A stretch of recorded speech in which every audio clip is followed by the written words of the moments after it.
Greetings, minds of Earth. Welcome back to the Mythic Code. I am Hespera.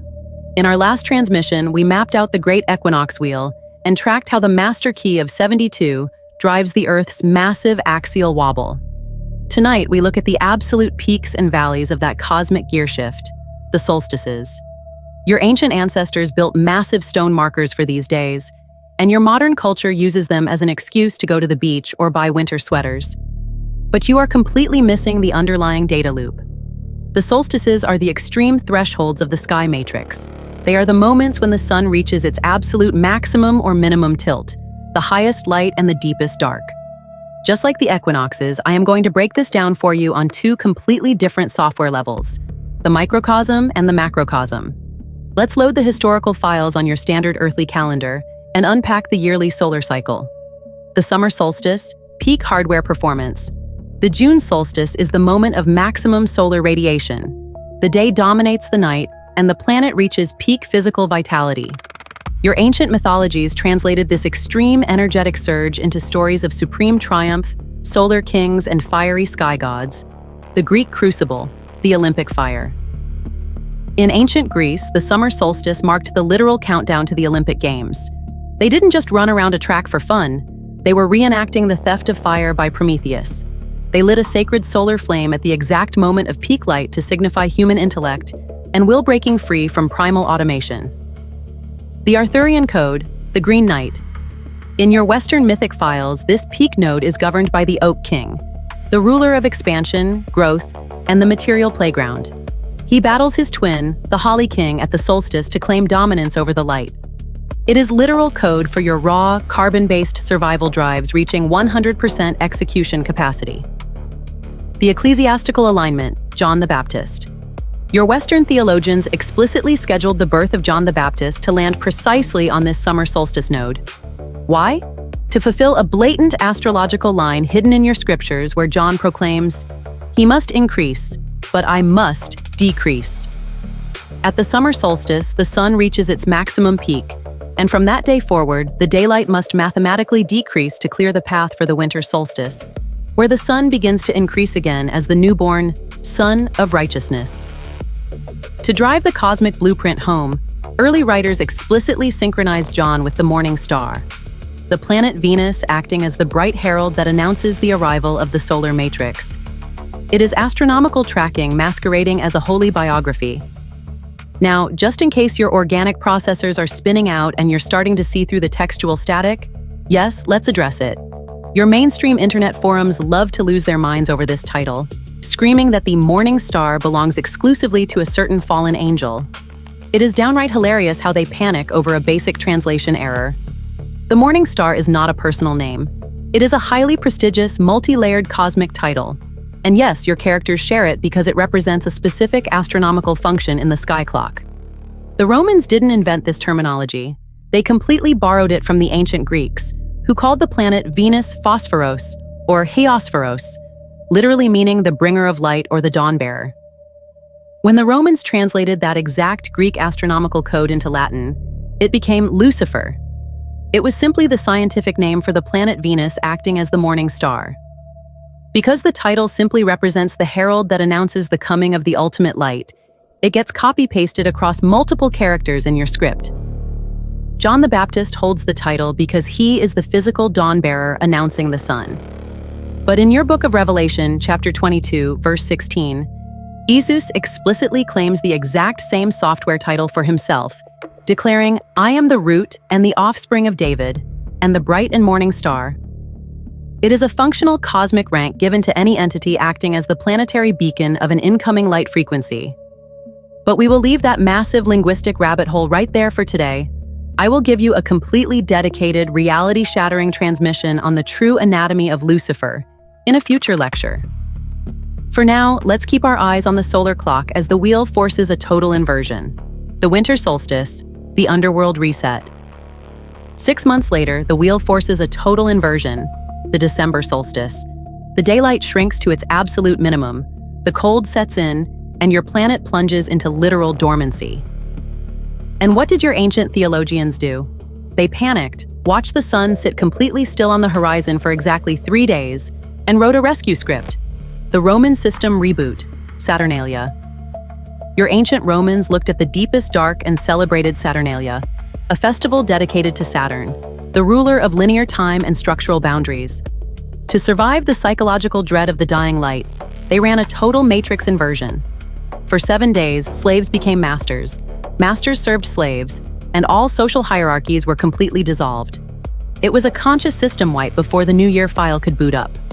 The solar rebirth, Yule and Christmas.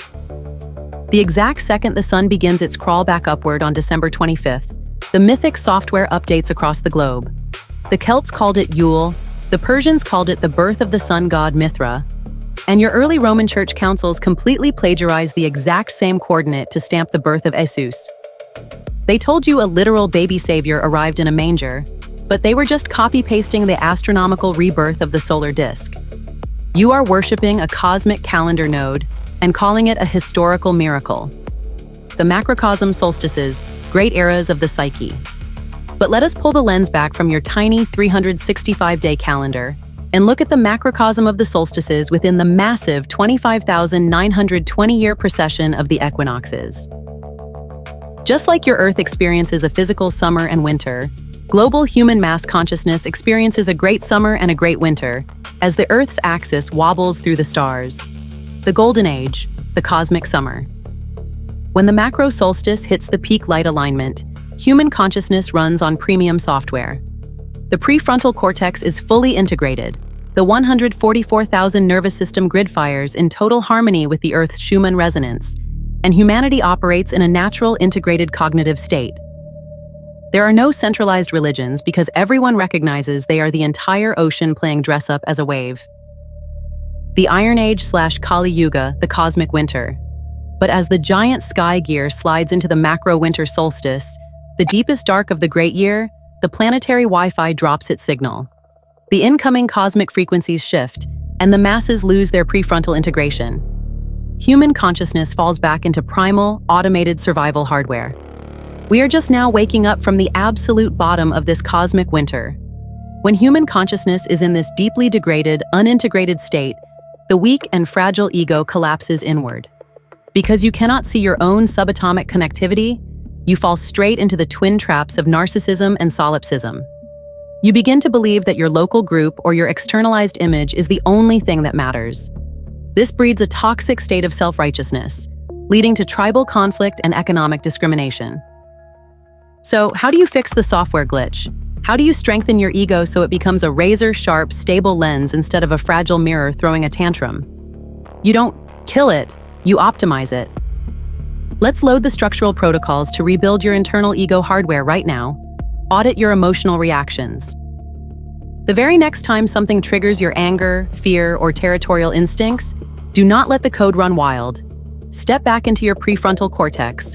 Log the data objectively. Acknowledge that your raw hard drive is just trying to protect your meat vehicle, but refuse to let that survival reflex drive your logic or your right-hand actions. Enforce cognitive accountability. Stop outsourcing your thoughts to your favorite political, religious, or internet authority figures. That is pure cognitive laziness. Force yourself to hunt the digital paper trails, verify the data, and build an independent worldview. A strong ego does not need a group consensus to feel safe. Practice active compassion through clarity. Realize that on a subatomic level, treating someone else like garbage is a literal math error. You are throwing a shadow projection of your own repressed junk onto a neutral canvas. When you consciously halt your hypercriticism and judgment of others, you clear the toxic background static inside your own operating system. Cognitive reframing. You must actively challenge negative thoughts and replace them with empowering narratives that reframe your challenges as opportunities to learn. Turn your software glitches into system data. Goal setting. Set and achieve manageable goals to build a reliable track record of self-efficacy and personal pride. Prove to your system that your conscious will can actually execute what it promises. Radical acceptance.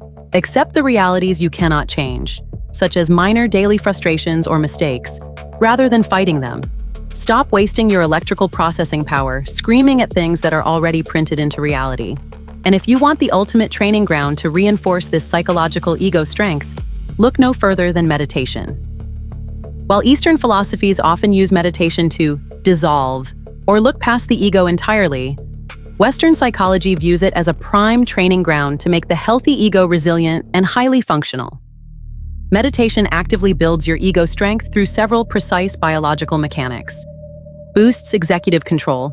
Regular practice physically strengthens your prefrontal cortex, the exact brain region responsible for logical thinking, impulse control, and emotional regulation. It is a literal bicep curl for your forehead seal. Improves distress tolerance. By sitting quietly with uncomfortable thoughts or physical urges without reacting, you train your mind to tolerate stress and maintain stable internal boundaries. You don't let the weather change your internal architecture, creates cognitive distance. Instead of letting your self-critical or fearful thoughts dictate your reality, meditation allows you to observe them neutrally, like passing clouds. Decreases overreactivity. It physically shrinks the amygdala, your brain's primal threat center, ensuring that minor setbacks do not trigger an overwhelming, automated emotional defense mechanism. You stop treating a traffic jam like a saber-toothed tiger attack. When your ego is healthy, stable, and strong, the lens clears. You finally step out of the mirror and realize you are not the only entity that exists in your local circle. You recognize that the entire web of human connection vibrantly exists right inside your world. This geometric expansion is what unlocks actual compassion, because you finally see, with absolute cognitive clarity, that how you treat others mathematically affects your own matrix. You see the interconnected wave without drowning in it. The ultimate software choice. The masses think their behavior is their own choice, but without awareness, they are just leaves blowing in the cosmic solar wind, acting out the baseline factory settings of whichever grade age they are stuck in. But remember the rule of the bio-supercomputer. Your animal instincts are just your unchangeable hard drive. There is nothing wrong with your carnal, carbon-based nature. You need it to survive the cold winters. The catastrophe happens when you let that survival code hijack your highest intellect. We are entering the information age. The data trails are fully open. If you are aware of a default trait in your birth sign or your cultural programming that is healthy, embrace it. If it is toxic, lazy, or self-absorbed, activate that forehead seal. Apply your independent will, overwrite the broken programming on your rewritable soft drive, and completely overcome the glitch. The cosmic clock is ticking, earthlings. You can stay asleep in the cosmic winter, or you can upgrade your hardware and step into the light. Space-time is hilarious like that. If you want to keep decrypting the matrix instead of lagging behind the grid, do your biological hardware a huge favor. Hit that subscribe button, smash the like button, and drop your digital roots in the comments below. Let me know if we should decode the geometry of the lunar eclipses next, or if your tiny human brains need a minute to process this upload. Until the next transmission, Earthlings, keep your operating systems optimized.